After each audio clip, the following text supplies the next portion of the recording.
نحمده ونصلي ونسلم على رسوله الكريم اما بعد فاعوذ بالله من الشیطان الرجیم بسم اللہ الرحمن الرحیم۔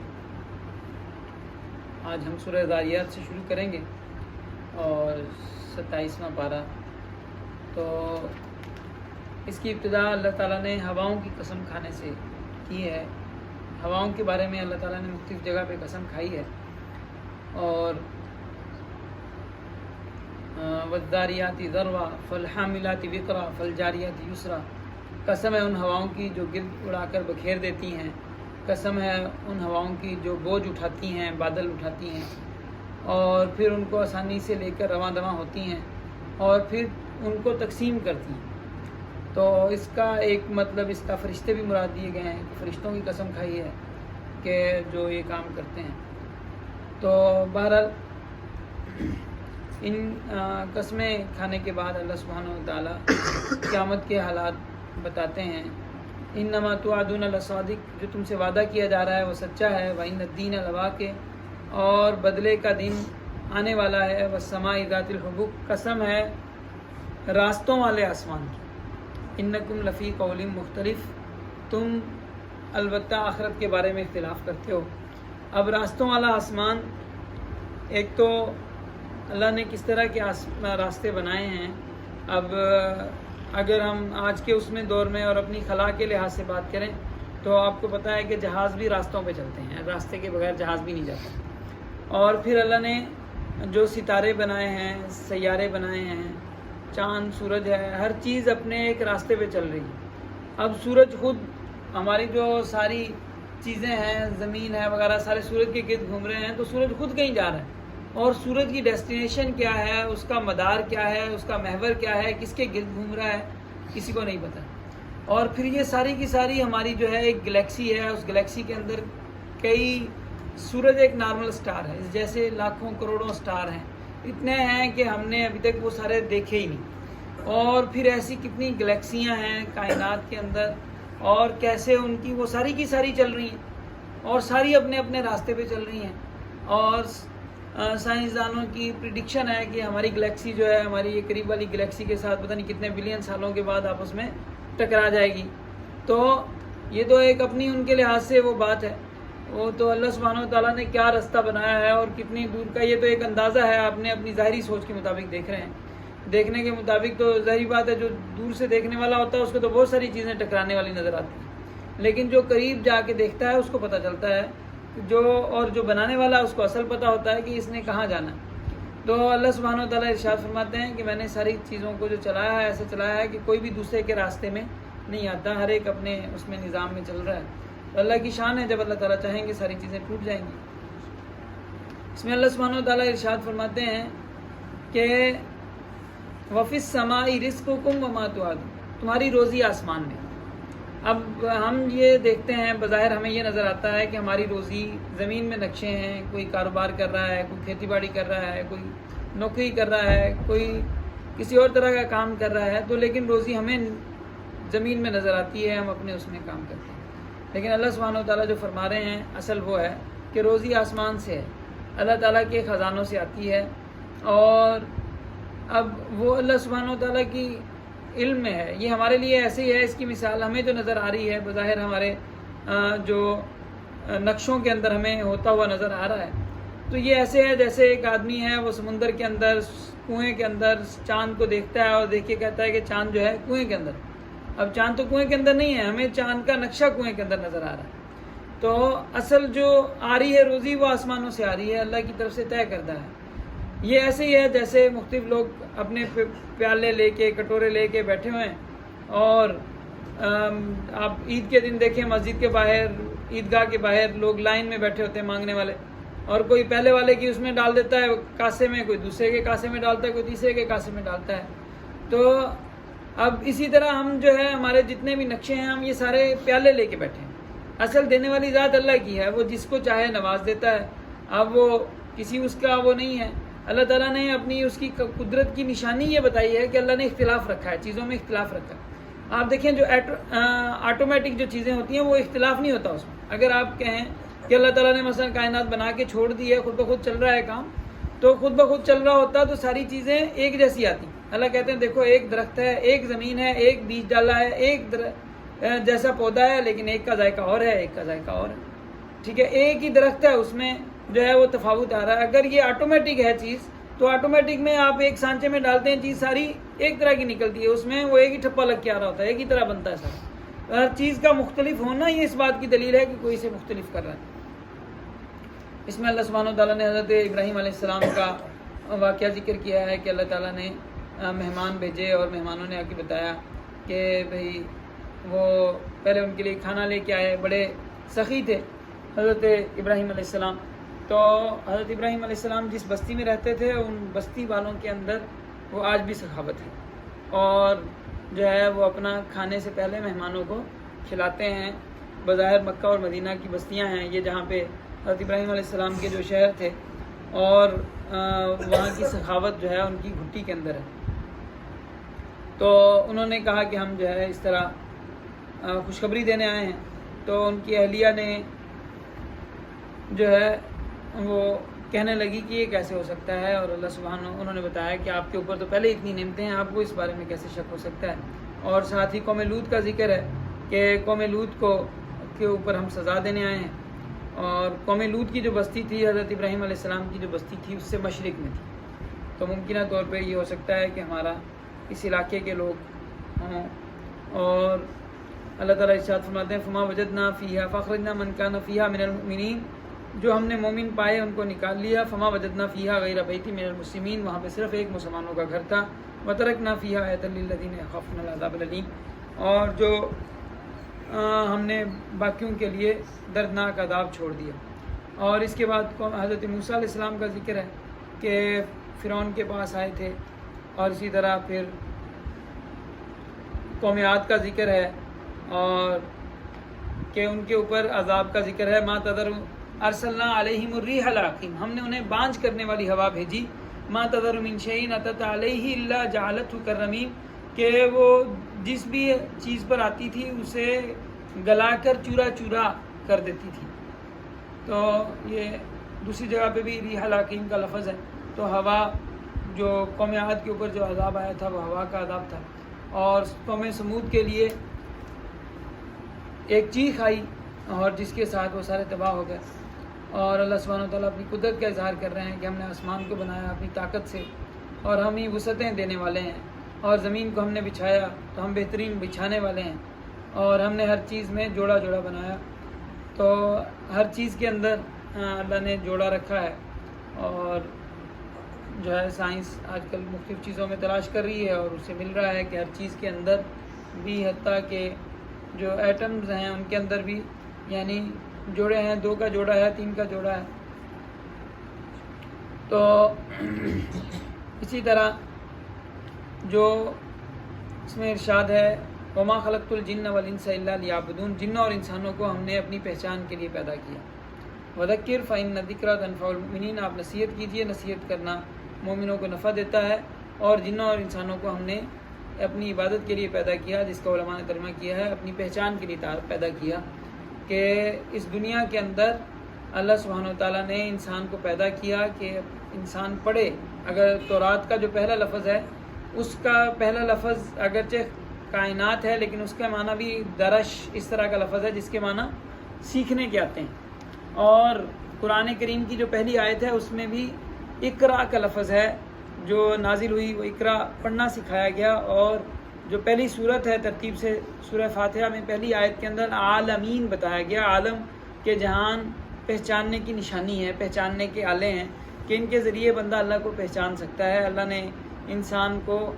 جو اس کائنات کے اندر بھیجا ہے اس میں ایک پرفیکٹ نظام چلایا ہے، اور اس نظام چلانے کا مقصد یہ ہے کہ انسان اللہ تعالیٰ کو پہچانے، ان ساری چیزوں کو ناپے۔ اللہ سبحانہ و تعالیٰ نے ہمیں پڑھنے کا حکم دیا ہے کہ دیکھو جانچو دنیا کے اندر یہ کیسے یہ سارے نظام چل رہے ہیں، کوئی چلا رہا ہے کہ خود بخود چل رہا ہے۔ تو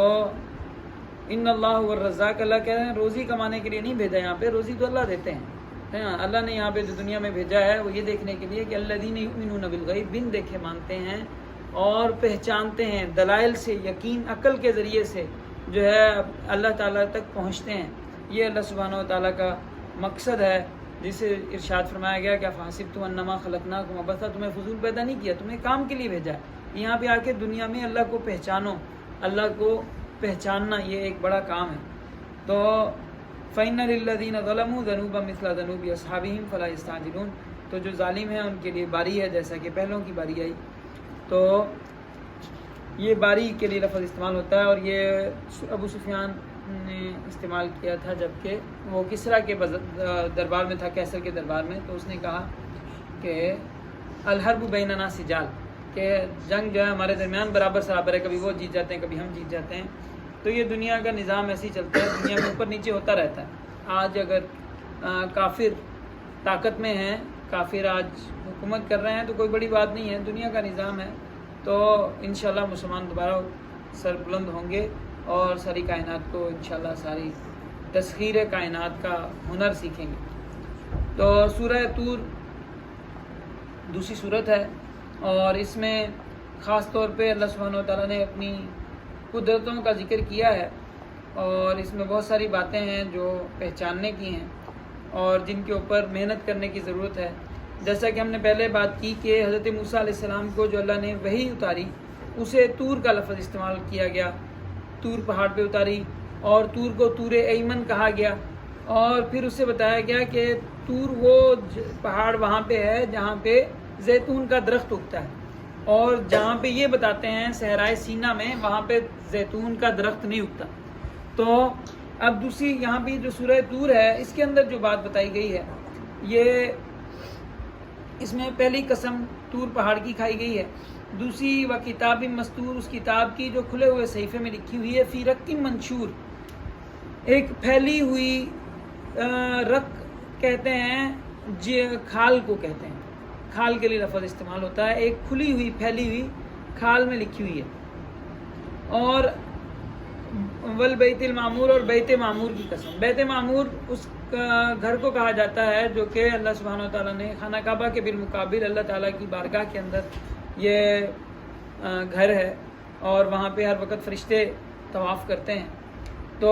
اور وہ بالکل خانہ کعبہ کے اوپر ہے۔ تو اللہ سبحانہ وتعالیٰ نے اس کی مثال کے طور پہ اس کی مثال جو ہے یہاں پہ اتاری ہے کہ کیا یہ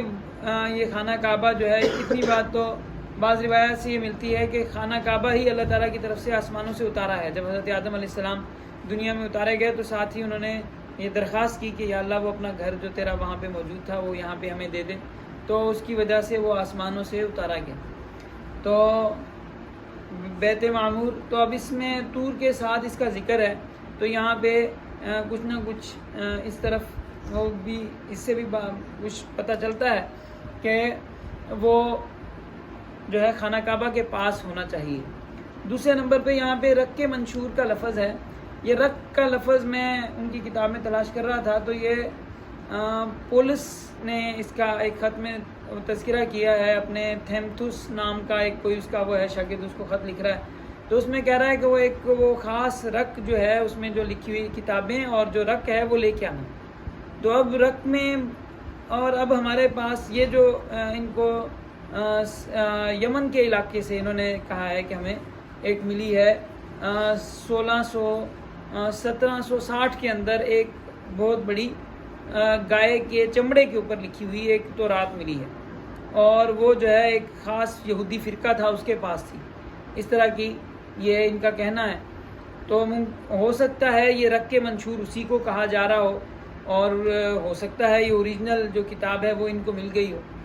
تو لیکن یہ کہ وہ خاص ایک یونیورسٹی کے اندر ہے، وہ وہیں کے لوگ ریسرچ کرتے ہیں اور باقیوں کو اس کو دیکھنے کی بھی اجازت نہیں ہے، اور جو ہے اس کے اوپر ایسی چیز جو ہے اس کا کم از کم کوئی نہ کوئی سافٹ پرنٹ یا کوئی چیز عام لوگوں کو دینی چاہیے، جو عام یعنی دوسرے جو تحقیقی ادارے ہیں ان کو بھی اس کا کچھ نہ کچھ ملنا چاہیے تاکہ وہ بھی اس کے اوپر اپنی ریسرچ کر سکیں۔ تو اب اس کے وہ کس طرح کی کتاب ہے، کیا یہ وہی رق کے منشور ہے جس کا قرآن میں ذکر ہے، کیا یہ ان کو مل گئی ہے یا بعد میں کسی نے لکھی ہے؟ وہ بتاتے ہیں کہ گائے کے چمڑوں کو جوڑ کے اور 60 پتہ نہیں کوئی اس طرح کی کوئی اعداد و شمار تھے، میں نے ایک دفعہ مطالعہ کیے تھے، آج ٹائم نہیں ملا اس کو دوبارہ دیکھنے کا۔ تو بہرحال یہ اس طرح کی ایک رق منشور ان کو ملی بھی ہے. اب واللہ عالم وہ کیا ہے. تو یہ اس میں اللہ تعالیٰ کی طرف سے نشانیاں ہیں، اور اس میں جنت اور جہنم کا ذکر ہے کہ جنت والے کس طرح اللہ تعالیٰ ان کو نوازیں گے اور کیسے جہنم والے پریشان ہوں گے. اور ایمان والوں کے لیے اللہ تعالیٰ کی خاص نعمت یہ ہوگی کہ ان کو اللہ سبحانہ و تعالیٰ ان کے جو نیک ان کے گھروں والے ہیں ان کو بھی ان کے ساتھ جوڑ دیں گے اور ان کے درجے میں پہنچا دیں گے. اور اس میں یہ ہے کہ اگر یہ کہتے ہیں، انہوں نے کہا تھا کہ ہمارے اوپر جو ہے اگر یہ ان کا نہادہ الحق فامطر علینا حجارۃ من السماء او ائتنا بعذاب علیم. اور اسی طرح اس میں آسمان سے کچھ گرے ہمارے اوپر، آسمان سے پتھر برسیں. تو اللہ تعالیٰ ارشاد فرما رہے ہیں وَإِن يَرَوْا كِسْفًا مِّنَ السَّمَاءِ سَاقِطًا، اگر یہ آسمان کا ٹکڑا بھی گرتا ہوا دیکھ لیں تو یہ کہیں گے سحاب مرکوم، کہ گہرا بادل ہے. تو جب تک لگ نہیں جائے گا اس وقت تک مانیں گے نہیں، اور لگ جائے گا تو پھر اس کے بعد یہ فائدہ کسی بات کا نہیں. اس کے بعد تو سب کچھ ویسے ہی نظر آنا، مرنے کے بعد تو ویسے سب کچھ نظر آ جائے گا. تو اصل جو چیز ہے وہ تو ہے کہ اس دنیا میں اللہ کو پہچاننا. اس کے بعد سورہ نجم ہے، اور سورہ نجم جو ہے مکی زندگی کے ابتدائی دور میں نازل ہوئی، اور اس میں معراج کے واقعے کا ذکر ہے. اور اس میں جو ہے آپ صلی اللہ علیہ وسلم کے بارے میں ارشاد فرمایا گیا وَالنَّجْمِ إِذَا هَوَىٰ، قسم ہے ستارے کی جب وہ گرے، مَا ضَلَّ صَاحِبُكُمْ وَمَا غَوَىٰ، تمہارے ساتھ رہنے والا نہ کبھی راستہ بھولا ہے اور نہ ہی بھٹکے ہیں. وَمَا يَنطِقُ عَنِ الْهَوَىٰ، وہ اپنی خواہش سے کچھ نہیں بولتے. إِنْ هُوَ إِلَّا وَحْيٌ يُوحَىٰ، جو بتاتے ہیں وہ اللہ کی طرف سے وحی ہوتی ہے، اور اسے بڑے طاقتور نے سکھایا ہے. ذو مرۃ فاستویٰ، جو بڑی قوت کا حامل ہے. تو اس میں ثم دنا فتدلی فکان قاب قوسین او ادنی فاوحی الی عبدہ ما اوحی، اس کے بارے میں علماء نے لکھا ہے کہ یہ بظاہر معراج کا واقعہ بھی ہو سکتا ہے، اور حضرت جبریل کی جو وحی حضرت جبریل علیہ السلام کے ذریعے سے آئی وہ بھی ہو سکتا ہے کہ ثم دنا فتدلی، پھر وہ قریب ہوا اور جھک پڑا. تدلّا کا لفظ جو ہے عربی میں ڈول ڈالنے کے لیے استعمال ہوتا ہے. تو اب یہ کس طرح کا ہے، اس کے اصل جو وہ حالت ہے، اصل اس سے اللہ سبحانہ و تعالیٰ بہتر واقف ہے. اگر ہم آج کی ہماری لفٹوں کو دیکھیں تو لفٹیں جس طرح اوپر جاتی ہیں وہ اسی طرح ہوتی ہیں جس طرح ڈول اوپر جاتا ہے. تو ثم دنا فتدلی، اس کے ایک معنی یہ ہو سکتے ہیں کہ ڈول کھینچا،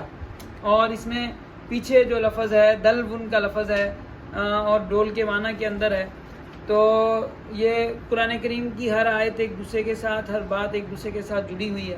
تو اس میں ہو سکتا ہے یہ سمجھانا مقصود ہو. یہ آج کے دور کی جو لفٹیں ہیں اور اس سے تیز جو راکٹ مثلاً اوپر جاتا ہے یا اسی طرح اور جاتی ہیں، وہ کس طرح کی صورتحال ہوگی اللہ بہتر جانتے ہیں.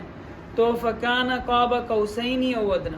تو وہ اتنا قریب ہو گئے جیسا کہ دو کمان یا اس سے بھی زیادہ قریب. فاوحی الی عبدہ ما اوحی، تو اللہ نے اپنے بندے کی طرف وحی کی جو وحی کی. ما کذب الفؤاد ما رأى، دل نے نہیں جھٹلایا اس کو جو اس نے دیکھا. آپ صلی اللہ علیہ وسلم کے، کیونکہ آدمی کا جو آخری فیصلہ ہوتا ہے، ہمارے ہاں ایک عام طور پہ یہ سمجھا جاتا ہے کہ ہماری جو نرو سسٹم ہے وہ دراصل ہر چیز کو کنٹرول کرتا ہے، اور نروز جو ہے نا وہ فیصلہ کرتے ہیں. لیکن قرآن کریم کی جو آیات سے جو بات پتہ چلتی ہے وہ یہ ہے کہ نروز بھی جو ہیں وہ دل کے سامنے جا کے پیش ہوتے ہیں. نروز کے ذریعے سے جو ہمارا دماغ جو کنیکٹ کرتا ہے وہ اسے دل کو پہنچاتا ہے، اور دل کو پہنچنے کا سسٹم ہمارے موجود ہے کہ دل کے اندر دل سے خاص طور پہ جو خون جو نکلتا ہے پورے جسم میں جاتا ہے، اس سے سیدھا دماغ کو جاتا ہے اور دماغ سے واپس دل کو بھی آتا ہے. تو اس سسٹم کے دوران جو ہے پیغام جو دماغ کا جو فیصلہ ہے وہ دل کے فیصلے کا محتاج ہوتا ہے. دماغ کا جتنی تیزی سے دماغ فیصلہ کرتا ہے اس سے تیزی سے وہ دل سے پہلے رائے لیتا ہے. قرآن نے جو یہ بتایا ہے، اور اس کی طرح کی بات اگر ہم پرانے سائنٹسٹ میں دیکھیں تو اسپین کے ایک وہ مسلم وہ ہیں، انہوں نے اس کے اوپر بات کی ہے، اور انہوں نے کہا ہے کہ دماغ جو ہے دماغ کا فیصلہ دل کے فیصلے کے تابع ہوتا ہے. تو اور یہ جدید تحقیق بھی جو اس تک آخر پہنچ جائے گی. تو اللہ سبحانہ و تعالیٰ یہ بتا رہے ہیں، ارشاد فرما رہے ہیں کہ جو حضور نے جو دیکھا وہ آپ کے دل نے اس کا انکار نہیں کیا دل نے مانا کہ جو میں دیکھ رہا ہوں یہ حقیقت ہے، یہ کوئی خواب نہیں ہے۔ افتمارونہ علی ما یری، کیا تم شک کرتے ہو اس میں جو اس نے دیکھا، یا تم اس سے جھگڑتے ہو جو اس نے دیکھا؟ وَلَقَدْ رَآهُ نَزْلَةً أُخْرَى، اس نے اس کو اترتے ہوئے دیکھا۔ اب ہو ضمیر کس طرف راجع ہے کہ اس نے اس کو دیکھا۔ اب اس میں ایک ترجمہ عام طور پہ فرشتے کا کیا جاتا ہے کہ اس نے فرشتے کو اترتے ہوئے دیکھا، لیکن اگر معراج کی اس میں دیکھا جائے اور جس طرح بات ہو رہی ہے کہ ما کذب الفؤاد ما رأى، دل نے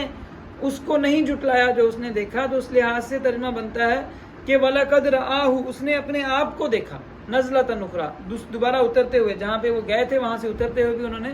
اپنے آپ کو دیکھا۔ اور اتر کے کہاں ہے؟ عند سدرۃ المنتہا، سدرۃ المنتہا میں آئے، عندہا جنت المأویٰ، جنت المأویٰ جہاں پر ہے۔ اذ یغشی السدرۃ ما یغشی، جب سدرہ اس کو جو درخت ہے وہاں پہ اس کو گھیر لیا جس نے گھیر لیا۔ ما زاغ البصر وما طغی، نہ آنکھ چکرائی اور نہ ہی حد سے آگے بڑھی۔ لقد رأى من آیات ربہ الکبریٰ، اس نے اپنے رب کی بڑی نشانیاں دیکھیں۔ تو یہ جو واقعہ ہے یہ اس میں اصل میں ضمیروں کے ترجمے کی وجہ سے بعض دفعہ تھوڑی سی کنفیوژن ہو جاتی ہے، اور غامدی صاحب نے اس کا بالکل ہی معراج کا انکار ہی کر دیا، معراج کا کوئی واقعہ ہی نہیں ہے۔ تو یہ حدیث مبارکہ میں اس کی بڑی تشریح ملتی ہے، اور خاص طور پہ حضرت جبریل کا یہ کہنا کہ میں یہاں سے آگے سدرۃ المنتہا سے آگے میں نہیں جا سکتا، یہاں سے آگے آپ ہی جائیں گے۔ اور اگر اس واقعے کے ساتھ اس آیت کو ملا کے آپ دیکھیں تو جب جبریل نے کہا کہ یہاں سے آگے میں نہیں جاؤں گا، ثم دنا فتدلی،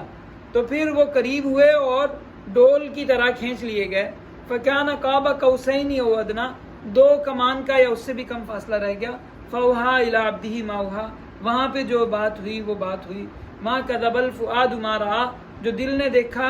دل نے اس کو نہیں جھٹلایا جو آنکھوں نے دیکھا۔ تو کوئی اس بارے میں جھگڑتا ہے، وَلَقَدْ رَآهُ نَزْلَةً أُخْرَىٰ، اس نے خود اپنے آپ کو اترتے ہوئے دیکھا، جیسے اوپر گئے تھے ویسے اترے بھی وہ، اور انہوں نے خود اپنے آپ کو اترتے ہوئے دیکھا۔ عند سدرۃ المنتہا، سدرۃ المنتہا کے پاس، عندہا جنت المأویٰ، تو انتہائی مقام جس میں اللہ تعالیٰ نے جناب نبی کریم صلی اللہ علیہ وسلم کو لے کے گئے، اور جناب نبی کریم صلی اللہ علیہ وسلم کو عطا فرمایا، تمام انبیاء سے اونچا مقام اللہ تعالیٰ نے دیا، اور اس کا یہاں پہ ذکر ہے۔ اور اس میں پھر اس کے بعد ان کے کافروں کی ان کا ذکر ہے کہ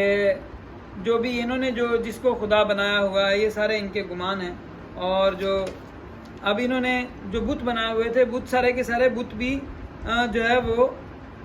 مرد بنائے ہوئے تھے، لات اور عزا اور منات، یہاں پہ ان کا ذکر ہے۔ تینوں بت تھے اور تینوں کو انہوں نے خدا مانا ہوا تھا، اور اپنے جو ہے ان کو انہوں نے مرد بنایا ہوا تھا۔ تو اللہ سبحانہ و تعالیٰ ارشاد فرماتے ہیں، افرأیتم اللات والعزی ومناۃ الثالثۃ الاخری الکم الذکر، تم نے اپنے مرد بنائے ہوئے ہیں، وَلَهُ الْأُنثىٰ، اور اللہ کے لیے کہتے ہو کہ فرشتے کیا ہیں؟ بیٹیاں ہیں۔ تِلْکَ اِذًا قِسْمَةٌ ضِیزَىٰ، یہ تو بڑی بھونڈی تقسیم ہے۔ اِنْ ہِیَ إِلَّا أَسْمَاءٌ سَمَّیْتُمُوہَا، یہ تم نے نام بنا رکھے ہیں، انتم وآباؤکم ما انزل اللہ بہا من سلطان، اللہ نے اس پر کوئی دلیل نہیں اتاری، یہ تمہاری اپنے گمان ہیں۔ اور اس میں پھر اچھے لوگوں کا ذکر ہے، لیجزی الذین اساءوا بما عملوا، تاکہ اللہ بدلہ دے ان کو جنہوں نے برے عمل کیے، ویجزی الذین احسنوا بالحسنى، جنہوں نے اچھے عمل کیے ان کو اللہ اچھا بدلہ دے گا، حسنہ اللہ بدلے میں دے گا۔ الذین، وہ لوگ ہیں یجتنبون کبائر الاثم، بڑے گناہوں سے بچتے ہیں، والفواحش، بے حیائی سے، الا اللمم، مگر صغیرہ گناہ جو ہو جائیں، ان ربک واسع المغفرہ، تیرا رب بڑا مغفرت والا ہے، وہ عالم بمن اتقی، وہ زیادہ واقف ہے اس سے جو تقوی اختیار کرنے والا ہے۔ اور یہاں پہ یہ بھی ارشاد ہے، وَإِبْرَاهِيمَ الَّذِي وَفَّىٰ أَمْ لَمْ يُنَبَّأْ بِمَا فِي صُحُفِ مُوسَىٰ، کیا ان کو بتایا نہیں کیا موسیٰ کے صحیفوں میں کیا تھا؟ وَإِبْرَاهِيمَ الَّذِي وَفَّىٰ، اور ابراہیم کے صحیفوں میں جو بڑے وفادار تھے، اللہ تزر وازرۃ وزر اخری، کہ کوئی دوسرے کا بوجھ نہیں اٹھائے گا، وَلَيْسَ لِلْإِنسَانِ إِلَّا مَا سَعَىٰ، اور انسان کے ذمے صرف اپنی انسان کو وہی ملتا ہے جو وہ مشقت کرتا ہے، محنت کرتا ہے، وَأَنَّ سَعْيَهُ سَوْفَ يُرَىٰ، اور ہر ایک کو اپنی محنت کا پھل نظر آئے گا، یا ہر ایک کی محنت جو ہے وہ دیکھی جائے گی، ثُمَّ يُجْزَاهُ الْجَزَاءَ الْأَوْفَىٰ، اور اسے پورا پورا بدلہ ملے گا، وَأَنَّ إِلَىٰ رَبِّكَ الْمُنتَهَىٰ، سب نے اپنے رب کے پاس جانا ہے، انہو ہوا اضحک وابکا، وہی ہنساتا ہے وہی رلاتا ہے، انہو ہوا امات واحیا، وہی مارتا ہے وہی زندہ کرتا ہے، وانہو خلق الزوجین، اس نے جوڑے جوڑے بنایا ہے، نر مادہ بنایا ہے، الذکر والانثی من نطفۃ اذا تمنی۔ اور اس کے بعد سورہ قمر ہے، اور اس میں شق قمر کا واقعہ ہے۔ ایلیا کے واقعے کے اندر اس کی مثالی صورت جو بتائی گئی ہے ان کی کتاب کے اندر، اس میں پانی کے ساتھ کہا گیا ہے کہ پانی جا رہا ہے اور اس میں وہ چادر مارتے ہیں اور چادر مارنے سے پانی 2 ٹکڑے ہو جاتا ہے۔ تو یہ ایک طرح سے حضرت موسیٰ علیہ السلام کے واقعے کے مشابہ کر کے بتایا گیا ہے۔ تو حضرت موسیٰ علیہ السلام کے لیے اللہ نے پانی کو 2 ٹکڑے کیا تھا، اور جناب نبی کریم صلی اللہ علیہ وسلم کے لیے اللہ نے چاند کو 2 ٹکڑے کیا۔ اور حضرت عیسیٰ علیہ السلام جب آئیں گے تو ان کو بھی کوئی اس طرح کا معجزہ ملے گا، ان کے پاس بھی کوئی اس طرح کی وہ اللہ سبحانہ وتعالیٰ ان کو معجزہ دیں گے کہ اس کتاب کے مطابق، ان کی کتاب کے مطابق، کہ جب عیسیٰ کے جو یشوع ہے اس میں ایلیا کی جو شباہت آ جاتی ہے تو اس کے لیے بھی جو ہے وہ بھی وہی کام کرتا ہے، اسی طرح چادر ایلیا کی چادر مارتا ہے تو وہ پانی 2 ٹکڑے ہو جاتا ہے۔ تو واللہ عالم یہ کیا صورتحال ہوگی وہ تو جب حضرت عیسیٰ آئیں گے تبھی پتہ چلے گا۔ تو اس میں مختلف قوموں کا ذکر ہے، قوم نوح کا ذکر ہے، اور وَحَمَلْنَاهُ عَلَىٰ ذَاتِ أَلْوَاحٍ وَدُسُرٍ، ہم نے تختوں اور میخوں والی پر ان کو اٹھایا، تجری بِأَعْيُنِنَا، جو ہمارے سامنے ان کو لے کر چلتی تھی۔ اور اسی طرح قوم عاد کا ذکر ہے، اس کے بعد قوم سمود کا ذکر ہے، اور اس کے بعد قوم لوط کا ذکر ہے، اور اس کے بعد حضرت موسیٰ علیہ السلام اور قوم فرعون کا ذکر ہے، اور آخر میں اللہ سبحانہ وتعالیٰ ارشاد فرماتے ہیں اکفارکم خیر من اولئکم، کیا تمہارے جو کافر ہیں ان کافروں سے زیادہ اچھے ہیں؟ ام لکم براۃ فی الزبر، یا ان کے پاس کوئی لکھا ہوا ہے کتابوں کے اندر، ان کے لیے کوئی برات نامہ لکھا ہوا ہے، یا یہ سمجھتے ہیں کہ ان سب یہ سارے اپنا بچاؤ کر لیں گے؟ سیہزم الجمع، سارا مجمع شکست کھائے گا، ویولون الدبر، اور پیٹھ پھیر کر بھاگیں گے، بل الساعۃ موعدہم، بلکہ قیامت کا ان سے وعدہ ہے، والساعۃ ادھیٰ، اور قیامت بڑی ہی مصیبت اور بڑی کڑوی ہے۔ آپ صلی اللہ علیہ وسلم جب مکہ مکرمہ میں داخل ہو رہے تھے تو اس وقت وہ ان الفاظ کو کہہ رہے تھے کہ الحمدللہ الذی نصر عبدہ وہزم الاحزاب وحدہ، اس طرح کے لمبے الفاظ ہیں، اور کما قال نبی صلی اللہ علیہ وسلم۔ تو اس کا مفہوم جو ہے آپ صلی اللہ علیہ وسلم اس وقت بیان فرما رہے تھے۔ سورہ رحمان، اور اس میں اس سورت کا نام رحمان ہے کیونکہ رحمان سے شروع ہوتی ہے، اور سارے اسی وزن کے اوپر الفاظ ہیں۔ الرحمن علم القرآن خلق الانسان، قرآن سکھایا، انسان کو پیدا کیا، اس کو بولنا سکھایا۔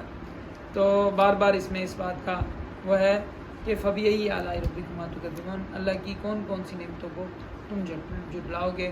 یہاں پہ رب المشرقین و رب المغربین کا لفظ ہے کہ 2 مشرقوں اور 2 مغربوں کا رب ہے۔ اس کے اوپر ہم پہلے جغرافی کی کلاس میں بات کر چکے ہیں کہ 2 مشرقوں اور 2 مغربوں سے کیا مراد ہے، کیونکہ دوسری جگہ پہ مشارق والمغارب آیا، وہ تو واضح ہے کہ جو ہے ہر روز نئی جگہ سے سورج طلوع ہوتا ہے، ہر روز نئی جگہ پہ غروب ہوتا ہے، لیکن رب المشرقین و رب المغربین کے لیے تو جہاد ہم جو ہے وہ اس میں جغرافیے کے اس میں پڑھ چکے ہیں۔ تو اس میں جنت کے حالات ہیں، جہنم کے حالات ہیں۔ اب یہاں پہ کسی نے سوال کیا کہ جہنم کے حالات میں بھی یہ کہا جا رہا ہے فبأي آلاء ربكما تكذبان، کہ جہنم کے بعد بھی کہا جا رہا ہے کہ اللہ تم اپنے رب کی کون کون سی نعمتوں کو جھٹلاؤ گے۔ تو اس میں کون سی نعمت ہے؟ اس میں تو سزا ہے، تو نعمت کا ذکر کیسے ہے؟ اس میں نعمت ان کے لیے ہے کہ جن کو اس دنیا کے اندر انتقام نہیں ملتا، دنیا کے اندر ان کو زج کیا جاتا ہے، ان کو جو ہے ایسی طرح جو ہے اللہ کے لیے وہ اللہ کا نام لیتے ہیں، اللہ کے اوپر اپنا سب کچھ لگاتے ہیں، اور دوسری طرف کے لوگ انہیں ایسے مسل دیتے ہیں، چیونٹیوں کی طرح مسل دیتے ہیں، اور انہیں اپنی پوری جو ہے وہ اپنی طاقت لگا رہے ہیں، یہ جیسے آج کے دور میں غزہ کے لوگوں کے ساتھ ہو رہا ہے۔ تو اب جو ایسا ظلم کرنے والے ہیں، کیا ایسے ظالموں کو سزا نہیں ملنی چاہیے؟ اور ان کے لیے، ان مظلوموں کے لیے یہ اللہ تعالیٰ کی طرف سے تسلی ہے کہ کوئی بات نہیں، یہاں پہ یہ ابھی یہ کر رہے ہیں، لیکن یہ ان کی جو مصیبت ہے، انہوں نے جو تکلیف ہے، یہ تو گزر جانی ہے، لیکن ان کو جو بدلہ ملنا ہے وہ بدلہ ایسا ملنا ہے کہ جو کبھی گزرے گا بھی نہیں، جو کبھی ختم بھی نہیں ہوگا۔ اس کے بعد سورہ واقعہ ہے، اور سورہ واقعہ میں اللہ سبحانہ و تعالیٰ نے 3 گروہوں کا ذکر فرمایا ہے۔ ایک گروہ وہ لوگ ہیں جو کہ آگے نکل جانے والے لوگ ہیں، ایک دائیں ہاتھ والے ہیں، ایک بائیں ہاتھ والے ہیں، اور ایک مقرب لوگ ہیں۔ اور حدیث مبارکہ میں آتا ہے کہ 70,000 آدمی اللہ تعالیٰ ایسے ان کو جنت میں داخل فرمائیں گے کہ ان کا کوئی حساب کتاب نہیں ہوگا، اور ان کی نشانیاں آپ صلی اللہ علیہ وسلم نے یہ ارشاد فرمائی کہ جن کا مفہوم یہ ہے کہ وہ اللہ پر توکل کرتے ہوں گے، کسی طرح کا جسے بدگمانی یا کسی طرح کا وہ نہیں لگاتے ہوں گے، کسی طرح کی نحوست نہیں مانتے ہوں گے، صرف اللہ پہ بھروسہ کر کے جو کام کرنا ہے اللہ کے لیے اور اللہ کا بھروسہ کر کے کرتے کام۔ اللہ تعالیٰ ہمیں ان میں سے داخل کرے، ان کے دل ایسے نرم ہوں گے، نرم دلوں والے ہوں گے، اللہ تعالیٰ ہمیں ان میں سے کر دے، اور خیر و عافیت کے ساتھ، اپنی رحم کے ساتھ، پردہ پوشی کے ساتھ، اللہ بغیر حساب کتاب والوں میں ہی اللہ تعالیٰ ہمیں داخل فرما دے۔ تو وہ اولئک المقربون، پہلے مقربین کا ذکر ہے، اور اصحاب الیمین والے ہیں ان کا ذکر ہے، اور پھر جو شمال والے ہیں ان کا ذکر ہے کہ کیسی ہی اللہ نے ان کے لیے مشکلات رکھی ہیں، اور اللہ تعالیٰ کی قدرت کا ذکر ہے کہ کیا یہ زمین سے جو پانی نکل رہا ہے یہ کون نکالتا ہے، اور یہ ایک گندے پانی سے جو ہے کون اس طرح جاندار پیدا کر دیتا ہے۔ تو یہ ساری کی ساری اللہ تعالیٰ کی قدرتوں کا ذکر ہے، اور اس میں ارشاد ہے فلا اقسم بمواقع النجوم، میں ستاروں کے گرنے کی قسم کھاتا ہوں، وَإِنَّهُ لَقَسَمٌ، موقع کا لفظ ہے، موقع کا معنی گرنا بھی ہو سکتا ہے، واقع جیسے پچھلے 2 دفعہ آ چکا ہے اِنَّ عَذَابَ رَبِّكَ لَوَاقِعٌ، اور اسی طرح تو واقع کا معنی گرنا ہوتا ہے، اور گرنے کے معنی بھی ہو سکتے ہیں، اور یہ بھی ہو سکتا ہے کہ ستاروں کے کا جو قیام ہے جس جگہ پہ، جو ستاروں کا جو سرکل ہے اس جگہ کی قسم کھائی ہو، تو یہ بھی اس میں داخل ہو سکتا ہے۔ اور کیسا نظام ہے ستاروں کا، تو یہ اللہ تعالیٰ ارشاد فرماتے ہیں وَإِنَّهُ لَقَسَمٌ لَوْ تَعْلَمُونَ عَظِيمٌ، اگر تم جانو تو یہ بہت بڑی قسم ہے۔ اور اس وقت کا انسان تو ظاہری بات ہے کہ ستاروں کو اس قدر نہیں جانتا تھا جتنا آج کا انسان جانتا ہے، اور آگے کا انسان جتنا اچھا جان سکے گا کہ کیسا نظام رکھا ہے، کیسے ہم تو ایک سولر سسٹم جو ہے، ایک ہمارا سولر سسٹم ہے، ایک ستارے کو، سورج کو جانتے ہیں صرف، اور اس کے ہی گرد جو ہمارے سیارے ہیں ان کو جانتے ہیں، اتنے سے نظام کے اندر ہی ہم مبہوت ہوئے پڑے ہیں۔ وہ باقی سارے ستاروں کا کیا حال ہے، ان ستاروں کی کیا کیفیات ہیں، کیسا اللہ نے نظام رکھا ہے، وہ اللہ ہی بہتر جانتے ہیں۔ اور مرنے کی حالت کا ذکر ہے کہ جب مرنے کا وقت آئے گا، حتیٰ فلولا اذا بلغت الحلقوم، جب جان حلقوم میں پہنچ جائے گی، وانتم حینئذ تنظرون، تم دیکھ رہے ہوگے، ونحن اقرب الیہ منکم ولکن لا تبصرون، ہم تمہارے سے زیادہ اس کے قریب ہیں لیکن تمہیں نظر نہیں آتا۔ فلولا ان کنتم غیر مدینین، اگر تمہارا حساب کتاب والا ہونے والا نہیں ہے تو ایسا کیوں نہیں ہوتا، ترجعونہا، تم اسے لٹا لاؤ، بچا کے لے آؤ، مر گیا ہے اس کو دوبارہ زندہ کر کے دکھا دو، ان کنتم صادقین۔ فاما ان کان من المقربین، اگر مقربین میں سے ہے، فروح وریحان وجنت نعیم، تو اس کے لیے آرام ہی آرام ہے، خوشبوئیں ہی خوشبوئیں ہیں، اور نعمتوں کے باغات ہیں۔ واما ان کان من اصحاب الیمین، اگر دائیں ہاتھ والوں میں سے ہے تو بھی فسلام لک من اصحاب الیمین، تو اس کے لیے سلامتی ہی سلامتی ہے۔ واما ان کان من المکذبین الضالین، اگر وہ جھوٹوں اور گمراہوں میں سے ہے، فنزل من حمیم، تو کھولتا ہوا پانی کی مہمانی ہے، اور جہنم کا داخلہ ہے۔ یہ حق الیقین ہے، ایک علم الیقین ہے، ایک عین الیقین ہے، اور ایک یہ جو اذا بلغت الحلقوم پہ جب آ کے نظر آتا ہے تو وہ اللہ تعالیٰ ارشاد فرما رہے ہیں وہ کیا ہو جاتا ہے، اس وقت حق الیقین ہو جاتا ہے۔ تو فسبح بسم ربک العظیم، اپنے رب عظیم کے بابرکت نام کی تسبیح بیان کرو۔ سورہ حدید میں لوہے کا ذکر ہے کہ لوہا اللہ سبحانہ و تعالیٰ نے آسمان سے اتارا، اور آج کی سائنس اس بات کو تلاش مان رہی ہے، تسلیم کر رہی ہے کہ لوہا جو ہے اس زمین کی نیچرل چیز نہیں ہے، بلکہ یہاں پہ باہر سے کسی اور پلانٹ سے یا کسی اور چیز سے آ کے ہماری زمین کے اندر وہ آ گیا ہے۔ تو اللہ سبحانہ و تعالیٰ ارشاد فرماتے ہیں کہ ہم نے لوہے کو اتارا ہے، اور اس میں اس صورت کے اندر عیسائیوں کی رہبانیت کا ذکر ہے کہ انہوں نے، اللہ نے حکم نہیں دیا تھا رہبانیت کا، انہوں نے خود گھڑا لیکن پھر اس کی پاسداری نہیں کر سکے۔ تو حدیث مبارکہ میں اس بات کے اوپر زور دیا گیا ہے کہ آدمی اپنے اوپر اپنی طاقت سے زیادہ چیز مسلط نہ کرے۔ صحابہ، 3 صحابہ کا واقعہ ہم سنتے ہیں کہ انہوں نے معلوم کیا حضور کے بارے میں، تو حضور کے حالات معلوم کیے، کس طرح قیام اللیل ہے، کیسے حضور کا روزے ہیں، تو انہوں نے کہا حضور تو نبی ہیں اور بخشے ہیں، اس کے باوجود حضور ہر مہینے میں روزے رکھ رہے ہیں، اور حضور جو ہے وہ قیام کر رہے ہیں، اور بیوی کو چھوڑ کے اور قیام میں کھڑے ہو جاتے ہیں، اور اس طرح حضور بخشائے ہونے کے باوجود اتنی مشقت کر رہے ہیں، تو ہم تو عام انسان ہیں، تو ہم حضور سے زیادہ مشقت کریں گے۔ ایک نے کہا کہ میں شادی نہیں کروں گا، ایک نے کہا کہ میں ہمیشہ روزہ رکھوں گا، اور ایک نے کہا میں ہمیشہ قیام کروں گا، یا اس طرح کا جو بھی واقعہ حضور کے علم میں آیا، حضور نے ارشاد فرمایا کہ میں تمہارے لیے بہترین نمونہ ہوں کہ میں روزہ بھی رکھتا ہوں اور افطار بھی کرتا ہوں، اور میں شادیاں کرتا ہوں، اور تو یہ آپ صلی اللہ علیہ وسلم کی سنتیں ہیں۔ اور آپ نے فرمایا من ترک سنتی، اس طرح کے الفاظ، من اعرض عن سنتی فلیس منی، او کما قال النبی صلی اللہ علیہ وسلم، کہ جو میری سنت سے اعراض کرے تو مجھ سے نہیں ہے۔ تو جب آدمی ایک چیز ذمہ لے لیتا ہے، ایک صحابی نے حضور سے کہا کہ حضور مجھے جو ہے وہ روزے کی اجازت دیں، میں ساری زندگی روزہ رکھنا چاہتا ہوں، تو آپ نے فرمایا نہیں، تو آپ نے فرمایا کہ مہینے میں 3 دن رکھ لو، ہفتے میں 1 دن رکھ لو، 2 دن رکھ لو، اس طرح کی اس نے کہا نہیں میں اس سے بھی زیادہ رکھنا چاہتا ہوں۔ انہوں نے اپنے اوپر پابندی کی کہ میں جو ہے 1 دن رکھوں گا، پھر حضور نے فرمایا اگر تم نے رکھنا ہی ہے تو ایسے کرو 1 دن رکھو 1 دن چھوڑو، تو انہوں نے اپنے لیے یہ نظر مان دی،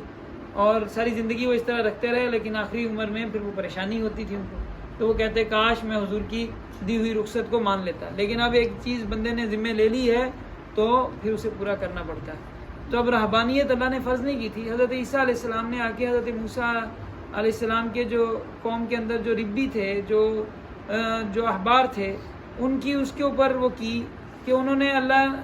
نے ان کی کتاب کے اندر ان کو کہا تھا کہ تمہارے لیے کوئی زمین نہیں ہوگی، تمہیں جو ہے بنی اسرائیل کے لوگ تمہارے لیے کھانے پینے کا بندوبست کریں گے، رہائش کا بندوبست وہ کریں گے، تم نے جائیدادیں نہیں بنانی، تم نے مال و متاع جمع نہیں کرنا، دنیا جمع نہیں کرنی، تمہارا کام صرف دین کی خدمت کرنا ہے۔ تو انہوں نے کیا کیا کہ اسے جو ہے وہ اپنا باقاعدہ اس کو ایک کاروبار بنا لیا، اس میں انہوں نے باقاعدہ اپنے لیے لگا لیا کہ بھئی ہمیں جہاں پہ کوئی بھی قبیلہ لے گا، جگہ جو ہے ہماری زمینیں نہیں ہیں، لیکن ہمارے لیے پہلے زمین جو ہے ہر چیز اچھی ہمیں دی جائے گی، ہمارے لیے اچھی والی جگہ بنائی جائے گی، اور ہر جگہ میں وہ کوئی بندہ اپنے لیے کچھ بھی لے گا تو وہ کہتے ہیں کہ پہلے اس میں ربی کا حصہ نکالنا پڑے گا۔ تو اچھا پلاٹ لیا آپ نے، اگر آپ ڈیفنس میں پلاٹ لیتے ہیں تو آپ کو اس پلاٹ میں سے ایک جو ہے اس کا 10واں حصہ نکال کے ربی صاحب کو دینا پڑے گا۔ ربی صاحب تو ماشاءاللہ جو ہے وہ سارے کرتے کچھ بھی نہیں ہیں اور ہر چیز کے مالک ہیں۔ تو حضرت عیسیٰ علیہ السلام نے ان کے اوپر نکیر کی۔ اب ان کو یہ شادی کرنے سے منع نہیں کیا گیا تھا ان کو، لیکن انہوں نے جو ہے وہ خواتین کو جو ہے، جب آدمی کے پاس اختیار آتا ہے تو آدمی دنیا کی بنیادی چیزیں حاصل کرنے کی کوشش کرتا ہے، ان میں سے ایک بنیادی چیزیں جو ہے وہ کیا ہے، مال ہے، دولت ہے، خواتین ہیں، زمینیں ہیں، تو وہ انہوں نے وہ سارا کچھ حاصل کرنے کی کوشش کی، جس کے اوپر حضرت عیسیٰ علیہ السلام نے ان کے اوپر نکیر کی کہ تمہیں کیا اللہ کے بندے بننے کا کہا تھا اور تم دنیا کے بندے بن گئے۔ تو عیسائیوں نے اس کے بالکل برعکس کر دیا، انہوں نے کہا کہ اب ہم نے کیا کرنا ہے، ہم نے نہ عورت کو ہاتھ لگانا ہے، نہ ہم نے جو ہے وہ زمین لینی ہے، سب کچھ چھوڑ چھاڑ کے نہ انسانوں میں رہنا ہے، بس سائڈ میں ہو کے بس اللہ کی عبادت کرنی۔ تو اللہ نے حکم نہیں دیا تھا، لیکن پھر وہ اب جو انہوں نے بنایا تھا اس کے اندر اس کی پاسداری نہیں کی۔ اب جناب وہ پادری صاحب ہیں، اب وہ انہوں نے قسم کھائی ہوتی میں نے شادی نہیں کرنی، وہاں پہ پادرنیاں بھی ہیں، اور وہاں پہ سب سے زیادہ جو اسکینڈل ہیں، وہاں پہ ہر طرح کے اسکینڈل وہاں پہ، اور جو دنیا کے اندر کسی جگہ پہ وہ کئی اسکینڈل ایسے ہوں گے جو سوچے بھی نہیں جا سکتے جو وہاں پہ ہوتے ہیں۔ تو اس کا یہاں پہ اس کے اوپر رد ہے کہ رہبانیت ابتدعوها ما كتبناها علیہم، ہم نے ان کے اوپر فرض نہیں کی تھی الا ابتغاء رضوان اللہ، اللہ کی رضا کے لیے اپنے اوپر انہوں نے مقرر کی، فما رعوها حق کا رعایت ہے، تو جیسا حق تھا اس کا پھر پورا نہیں کیا۔ تو اسلام میں یا ایھا الذین آمنوا اوفوا بالعقود، اپنی بات کی پاسداری کرنے کا حکم ہے کہ بات کرنے سے پہلے 10 دفعہ سوچو، لیکن جب کر دو پھر اس پہ جم جاؤ، سمے بات کی نہیں، پھر اس میں جو ہے زمین ادھر کی ادھر ہو جائے، آسمان ادھر کا ادھر ہو جائے، جو آپ نے کیا ہے اس کو پورا کرنے کی کوشش کرو، اپنی کوشش کرنے کا وہ ہے۔ تو اللہ تعالی ہمیں ایسی باتیں کرنے سے بچائے جو ہم کر نہ سکیں، ایسی جو ہے ڈنگے مارنے سے اللہ ہمیں بچائے، اللہ ہم سب کی حفاظت فرمائے۔ انسان ہے، انسان کہتے ہیں کہ جب آپ خوشی میں ہو تو اس وقت آپ کوئی وعدہ نہیں کرو، اور جب آپ غم میں ہو تو کسی کے کوئی فیصلہ نہ کرو، جب آپ کسی دکھ میں ہو تو اس وقت کوئی فیصلہ نہ کرو، کیونکہ آپ معتدل مزاج میں نہیں ہو، تو اس وقت آپ جو اگر خوشی میں کوئی وعدہ کر لو گے نا، چل بھئی آج ہم خوش ہیں، مانگ کیا مانگتا ہے، اور اس نے کچھ مانگ دیا آپ دے نہیں سکو گے، سمجھ بات نہیں، اور یا یہ کہ میں ابھی آپ کو یہ کر دوں گا اور بعد میں جو ہے وہ پورا نہیں کر سکے گا۔ تو اللہ تعالیٰ ہمیں، یہ انسان ہے، انسان جو ہے کان الانسان عجولا، جلد باز ہے، جیسے جب وہ جوش میں آتا ہے نا پھر پتہ ہی نہیں چلتا، اپنے آپ کو پتہ نہیں کیا سمجھ لیتا ہے۔ میرا یہ حال ہے، ہر انسان میں یہ کمی ہوتی ہے، اللہ تعالیٰ ہمارے اوپر رحم فرمائے۔ تو اس میں دنیا کی زندگی کا بتایا گیا کہ اعلموا انما الحیات الدنیا لعب ولہو وزینۃ وتفاخر بینکم وتکاثر فی الاموال والاولاد، دنیا کی زندگی کھیل کود ہے، ظاہری ساز و سامان ہے، سجاوٹ ہے، اور ایک دوسرے پر فخر ہے، اور ایک دوسرے پہ کثرت مال میں اولاد میں اس کا اظہار ہے۔ کمثل غیث، یہ اس بارش کی طرح ہے، عجب الکفار نباتہ، کہ جو کسان کو جو ہے جس سے ہونے والی کھیتی بڑی بھلی لگتی ہے، اور پھر وہ اپنا زور پہ آتی ہے، اور پھر وہ کھیتی ختم ہو جاتی ہے۔ تو اسی طرح یہ دنیا ہے کہ دنیا کے اندر اللہ تعالیٰ نوازتے بھی ہیں، ہر ایک کا اچھا وقت بھی آتا ہے، لیکن انسان اچھے وقت میں آ کے جو ہے وہ اپنے برے وقت کو انسان کو بھولنا نہیں چاہیے۔ تو اس میں یہ ذکر ہے کہ اللہ تعالیٰ نے لوہے کو اتارا، اور اس میں اللہ نے لوگوں کے لیے سخت جنگ بھی رکھی ہے، اور لوگوں کے فائدے بھی ہیں، اس میں لوہے کے ذریعے بہت سارے کام ہیں، لوہے کے بغیر نہیں ہو سکتے۔ اور اللہ تعالیٰ ارشاد فرماتے ہیں ہم نے نوح علیہ السلام کو بھیجا اور ابراہیم کو بھیجا، اور ان دونوں کی اولاد میں سے ہم نے نبی بھیجے اور کتاب بھیجی، تو ان میں سے بہت سے لوگوں نے راہ پائی، اور زیادہ لوگ جو تھے وہ ان میں سے بعض لوگوں نے ہدایت پائی اور زیادہ لوگ گمراہ ہوئے، نافرمان ہوئے۔ پھر ہم نے ان کے پیچھے اور رسول بھیجے، اور ہم نے عیسیٰ بن مریم کو وقفینا بعیسیٰ بن مریم، اور ہم نے ان کے پیچھے عیسیٰ بن مریم کو بھیجا۔ اس سے یہ پتہ چلتا ہے کہ آخری نبی جو ہیں وہ عیسیٰ بن مریم ہیں، حضور صلی اللہ علیہ وسلم سے پہلے جو آخری نبی آئے ہیں وہ حضرت عیسیٰ بن مریم ہیں۔ وآتیناہ الانجیل، اور ہم نے ان کو انجیل دی۔ وجعلنا فی قلوب الذین اتبعوہ رأفۃ ورحمۃ، ہم نے حضرت عیسیٰ کے متبعین کے دلوں میں محبت اور رحمت ڈالی ہے۔ ورہبانیۃ ابتدعوہا، رہبانیت انہوں نے گھڑی ہے، ما کتبناہا علیہم، ہم نے فرض نہیں کی تھی، الا ابتغاء رضوان اللہ، مگر اللہ کی رضا کے لیے انہوں نے اپنے لیے کی تھی، فما رعوها حق رعایتھا، لیکن اس کا حق ادا نہیں کیا۔ فاتینا الذین آمنوا منہم اجرہم، جو ان میں سے ایمان لائے ہم نے ان کو ان کا اجر دیا، وکثیر منہم فاسقون، اور ان میں سے اکثر نافرمان ہیں۔ یا ایھا الذین آمنوا اتقوا اللہ وآمنوا برسولہ، اے ایمان والو اللہ سے ڈرو اور اللہ کے رسول پر ایمان لے کے آؤ۔ یؤتکم کفلین من رحمتہ، تو اللہ تعالیٰ تم اپنی رحمت کے 2 گنا عطا فرمائے گا، وَيَجْعَلْ لَكُمْ نُورًا تَمْشُونَ بِهِ، اور تمہارے لیے اللہ وہ روشنی عطا کرے گا جس کے اندر تم چل سکو گے، وَيَغْفِرْ لَكُمْ، اور تمہیں بخشش فرمائے گا، وَاللَّهُ غَفُورٌ رَحِيمٌ۔ لِأَلَّا يَعْلَمَ أَهْلُ الْكِتَابِ أَلَّا يَقْدِرُونَ عَلَىٰ شَيْءٍ مِّن فَضْلِ اللَّهِ، تاکہ اہل کتاب کو معلوم ہو جائے کہ اللہ کے فضل میں سے کسی چیز پر انہیں کوئی اختیار نہیں ہے، ان کی مرضی سے نہیں ہوتا۔ وَأَنَّ الْفَضْلَ بِيَدِ اللَّهِ، اور اختیار جو ہے فضل سارا اللہ کے ہاتھ میں ہے۔ اللہ